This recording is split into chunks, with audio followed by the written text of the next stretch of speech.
So welcome.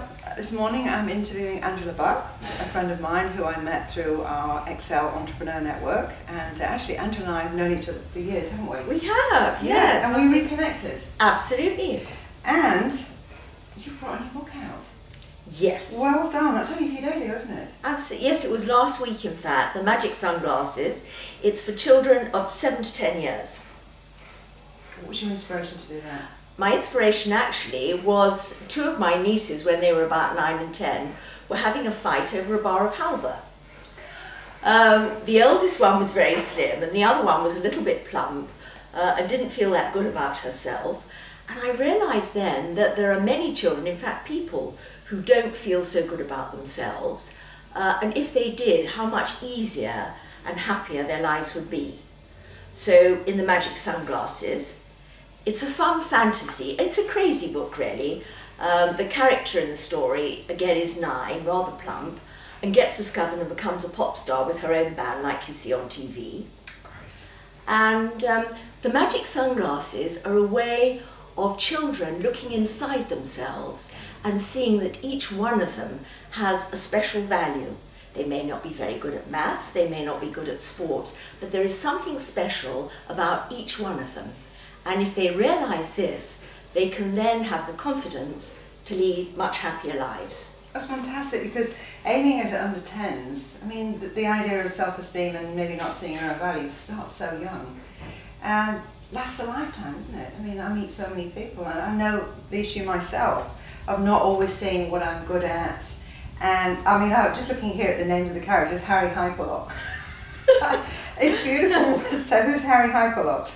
Well, Harry Hyperlot is the impresario, if Simon Cowell, if you like, who has got a business, who is not a talent scout, but is an agent, really.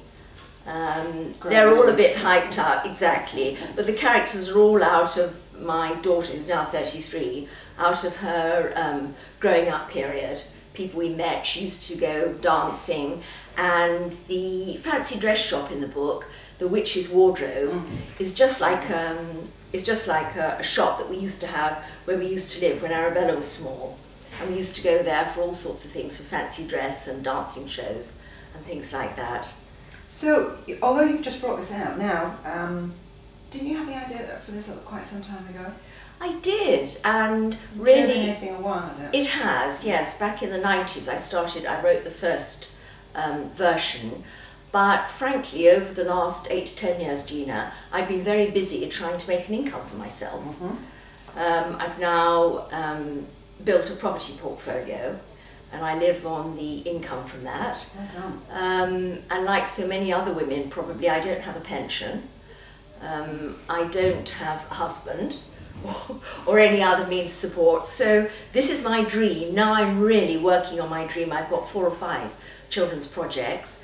And I suppose it all stems back from the 60s when I worked in Central Africa in food production and teaching then. And I realised that I can combine my commercial goal of making money together with my social goal and being involved in projects which will help people be self-sufficient, as I did back in Africa, because if you don't have enough to eat, you don't last long.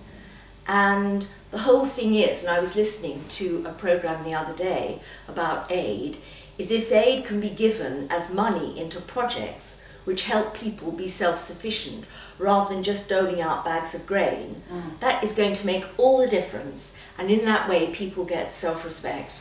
Yeah, teaching people to be themselves, empowering Yes. them, that's the whole thing. I mean, Absolutely. Empowering is the theme here, empowering children, empowering people to make a change in their Absolutely. lives. What's the reaction you've had from the book? Well, again, as you know, it was only last week. As at any shops I go in, I talk about the book. The reaction's been very good, actually. And the other day we have a website, themagicsunglasses.com, and we had an email. I had an email from a lady in Sri Lanka who, although quite wealthy herself, is running a school for victims, children from the tsunami. Oh, interesting. And she said, we really need some magic sunglasses here. So I shall be sending her some books, and I hope we can work further as one of the first of many projects working with children in countries where they really do need help. I mean, from the very basic level. So that was very exciting, but first of all, we need to get the project launched as widely as possible, so we can spread the idea as widely as possible. So people can buy the books for their children as presents, and they can do that from your website. Absolutely. And you're perhaps looking for collaboration around the world for people to sell the books. Absolutely. But they're Absolutely. also looking for books to be seed projects, so you want to get them into schools and teaching environments. Yes, well, we started working in schools locally, doing readings and looking at like Stagecoach, sort of drama groups which kids belong to, and getting it into that. We're writing it as a play and a musical, and we also have written, somebody has written for us a lovely song which says, "My eyes are open and now I see, this is the real me." And we're looking to arrange a competition so that we find which schools are going to come together to record the song, because the children should record, it's their song. Oh, how fantastic. Well, you had this idea long before we had all these X Factor things in, didn't you? Absolutely, absolutely. I thought instead of Live Aid, we should have Children Music Aid or something like that. That's fantastic. But I think the main, what my goal is, I say before I die because I feel time's running out. I'm 65 now, but anyway. But my goal before I die is to create a flexible program, a workshop, a simple one that can be easily used in schools, whether it's a mud hut in India or Africa, or a school in central London or New York, so that children can easily learn their true value and see how this can help them live happy lives. That's fantastic. And live with others. And I know it's corny, but I mean, children are the future. And if through my website, this book, The Magic Sunglasses Club, we can connect children and increase understanding at a young age around the world, I think this will help a great deal to solving some of the problems we have, because a lot of it's due to misunderstanding and fear from not understanding what people really are saying or what they mean.